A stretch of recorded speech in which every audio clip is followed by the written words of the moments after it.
Sexton, Damian Kavanagh and Craig Hannan joining you for the Thursday night. I'm Neil Atkinson, as you know, and all the chat in the pubs last night, everywhere I walked around, was just about the big fella. It was about as compelling a thing as I've ever seen on a football pitch. You can't keep him out the action, and normally with centre forwards, especially goal scoring centre forwards, you can say you can keep them out the action to an extent. You cannot stop him from being involved in football matches under any circumstances. Yeah, there was this dead funny thing in pre-season. I remember being on one of the shows and sort of saying that sort of, words to the effect that he's constantly in the action, he's constantly putting himself about, and I was worried at the time that there was going to be these really extreme opinions that went either way on him, and that there's going to be some people who absolutely love him, of which I am now firmly in that camp, and have sort of firmly been in that camp since his pre-season, the game against Salzburg where he scores the hat-trick, and then there's going to be some people who just can't stand him at all, which I know Andy Bell is firmly in the camp of at the moment, and that's sort of the way I felt like it was always going to go, because he seems to deliver these moments of pure madness which leave you scratching your head, a la, the pass against Man City that he doesn't make. But then there's some moments, and some of the moments last night, the volley that hits the post feels like the closest thing I've seen to the Suarez volley that hits the post against Arsenal. It hit the post so much. It's the greatest forgotten goal. You know what I mean? It hit the post that much, I would... It felt like the truss above the Annie Road shook. It was genuinely like, he was an absolute force to be reckoned with last night. And I think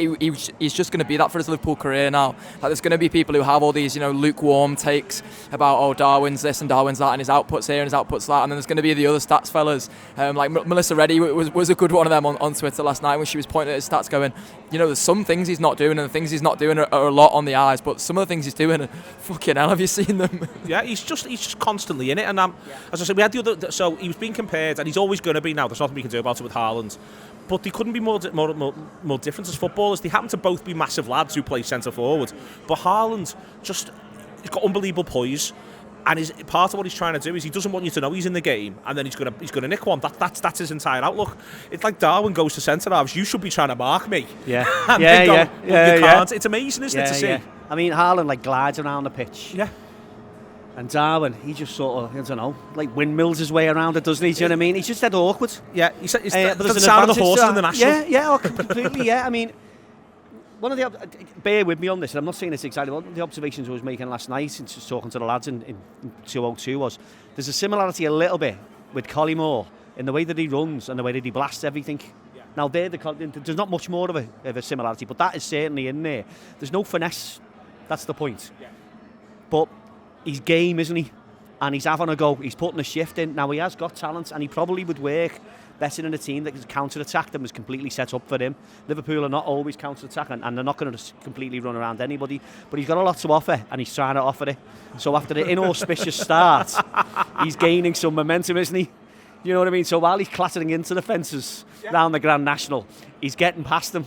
And so, my lad just laughs at him. My lad was like, he's not that good, I mean, my lad's a good judge of a player. I was like, I knew more about it, and he was like, he's nowhere near Haaland, and I think that's obvious to everybody. But there's something in there, and if he keeps going in on this trajectory, he could be someone who gives us a lot of laughs as well as he gives us a lot of satisfaction. I'll say it again, I couldn't take my eyes off him, and he's got this perpetual motion that's ongoing. He's got this unbelievable joy de vivre, and as we're saying there, it's like he wants to announce in everything that he's doing, I'm doing this. Do you know what I mean? He exists through the whole football match with an arrow dangling above his head, like he's the chosen character of the computer game in question. I love him. He's the person that's the life and soul of every party, and if he's at the party, you're going to have the best time possible. He's going to take it up a notch. It's going to be fucking chaos. You also know that every now and then he's going to throw a TV out the window. He's going to trash the hotel room, and everyone goes, why has he done that? But we had fun, and that's what he is. He's just there's like real needle about him. There's needle in everything he does, and I love that about him. I loved his doing this in the celebration that Arsenal we get beat, but last night, then he's sticking his tongue out at the West Ham fans. He doesn't give a fuck, and he has read he relishes this. He's reading what everyone's saying and going, here we go, I'm going to cause madness tomorrow. And that's what I love about him. I just think we're going to have so much fun with him, and I think that kind of mentality, I think that lifts the crowd. It lifts me when I watch him getting it all around the pitch. You said about Haaland sticks to the centre. He knows that he's about scoring goals.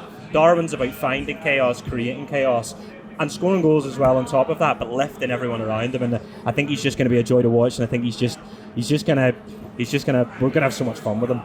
YouTube, press the button, become a member of the Anfield Wrap from the heart of the city of Liverpool. The best way to enjoy all your Liverpool-based videos, everything you need, every single day. It is the Anfield Wrap.